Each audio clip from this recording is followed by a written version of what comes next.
Lecture de la lettre aux Hébreux.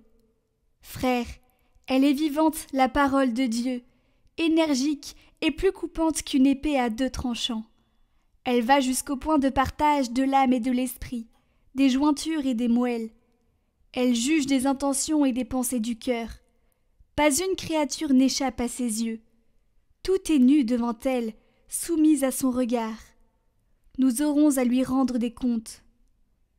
En Jésus, le Fils de Dieu, nous avons le grand prêtre par excellence, celui qui a traversé les cieux. Tenons donc ferme l'affirmation de notre foi.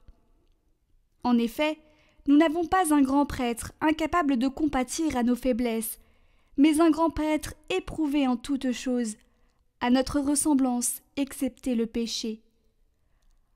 Avançons-nous donc avec assurance vers le trône de la grâce, pour obtenir miséricorde et recevoir, en temps voulu, la grâce de son secours.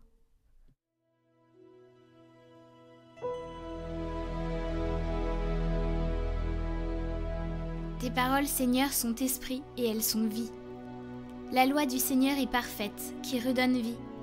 La charte du Seigneur est sûre, qui rend sages les simples. Les préceptes du Seigneur sont droits, ils réjouissent le cœur.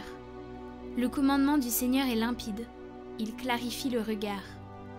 La crainte qu'il inspire est pure, elle est là pour toujours. Les décisions du Seigneur sont justes et vraiment équitables. Accueille les paroles de ma bouche, le murmure de mon cœur, qu'ils parviennent devant toi, Seigneur, mon rocher, mon défenseur. Tes paroles, Seigneur, sont esprit et elles sont vie.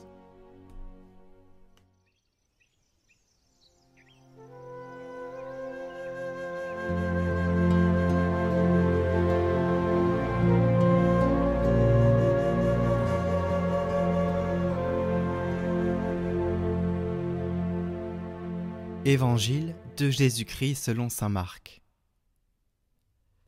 En ce temps-là, Jésus sortit de nouveau le long de la mer, toute la foule venait à lui, et il les enseignait. En passant, il aperçut Lévi, fils d'Alphée, assis au bureau des impôts. Il lui dit « Suis-moi ». L'homme se leva et le suivit. Comme Jésus était à table dans la maison de Lévi, beaucoup de publicains, c'est-à-dire des collecteurs d'impôts, et beaucoup de pécheurs vinrent prendre place avec Jésus et ses disciples, car ils étaient nombreux à le suivre. Les scribes du groupe des pharisiens, voyant qu'il mangeait avec les pécheurs et les publicains, disaient à ses disciples « Comment ? Il mange avec les publicains et les pécheurs ?» Jésus, qui avait entendu, leur déclara « Ce ne sont pas les gens bien portants qui ont besoin du médecin, mais les malades. Je ne suis pas venu appeler des justes, mais des pécheurs. »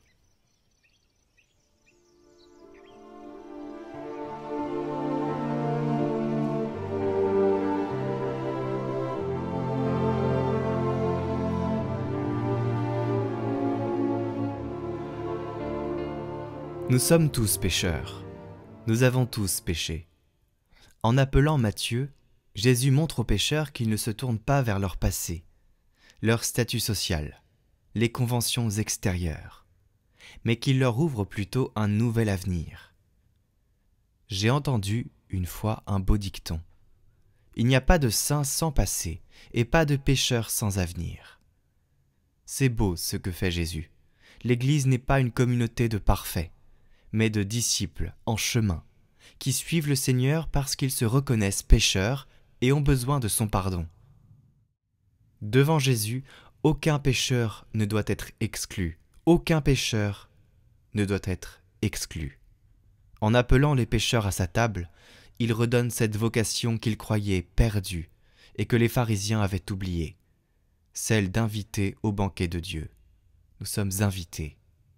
Si les pharisiens ne voyaient dans les invités que des pécheurs et refusaient de s'asseoir avec eux, Jésus, au contraire, leur rappelle qu'ils sont eux aussi des convives de Dieu.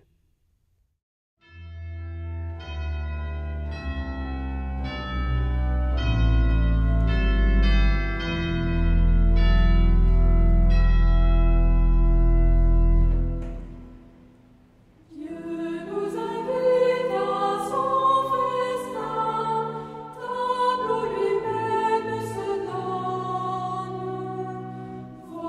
C'est le